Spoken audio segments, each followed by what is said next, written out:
Israelis feel the burn and stump for Trump today on The World. I'm Marco Werman. Israelis can't vote in the U.S. elections, but they're not afraid to choose sides. Some would go for Sanders. When I saw Bernie, I saw a political address that I can relate to.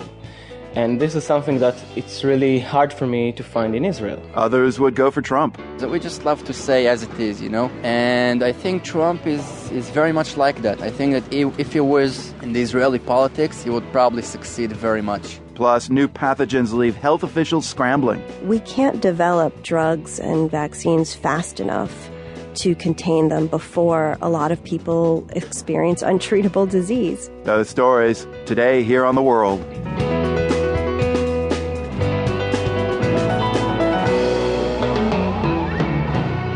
Thank you for being here. A lot going on this Monday, including Israelis' views of what's taking place on the campaign trail here in the U.S. One word, confusion. And if you think I'm talking about the race itself, you would not be wrong, but I'm actually talking about how confused Israelis are by what they're seeing here. I get that. But let's start with Syria. Confusion there? A bit, especially today with Russia announcing it is starting to pull its military out of Syria. That could bode well for the new round of talks on Syria that kicked off today in Geneva. And I just say talks because when I chatted with my BBC colleague Bethany Bell earlier, I hesitated to call them peace talks. They are called peace talks. Okay. They're called that. All right. That is my colleague at the BBC, Bethany Bell. She's in Geneva. So the fact that there is another round of talks, this is a positive sign. Is that what the parties are saying? Yes, and I think diplomats are hoping to try and build on this fragile, partial truce, which has reduced the level of violence in Syria ever since it came into effect at the end of February. But the expectations here aren't high. We heard from Syria's foreign minister at the weekend. He was saying that there would be no discussion on the future of President Assad. He said that was a red line. And he also said that the opposition couldn't come to Geneva to try and get in negotiations what they failed to win on the battlefield.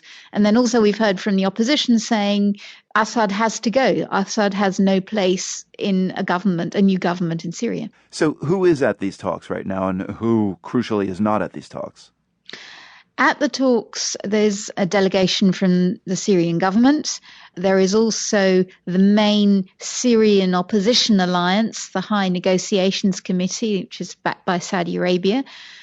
Those who are not there include the Kurds, the main Kurdish group, the PYD. That's because Turkey objects to their presence.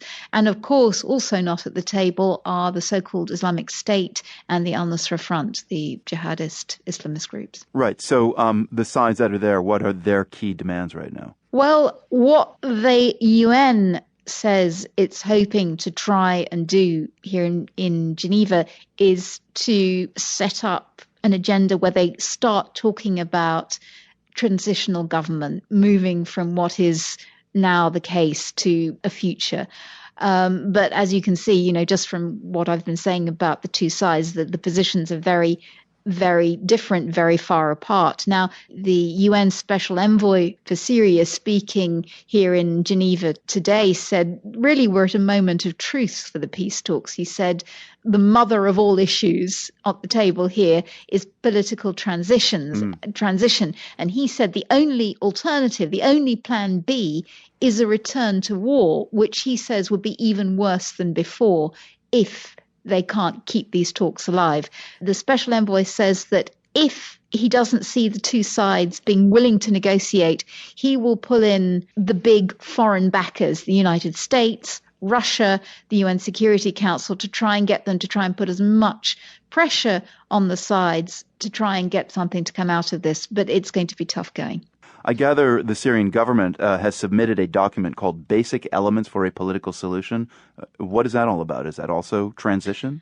It's their ideas. We understand. I haven't seen the details of it myself yet. I haven't actually received a copy of that document, but it's certainly their suggestions for the way things could go on. It's likely to be very far apart from what the suggestions of the oppositions would be. The big question people are waiting to hear to see whether they actually stay here in Geneva for the next few days, whether they will continue talking on until the 20th.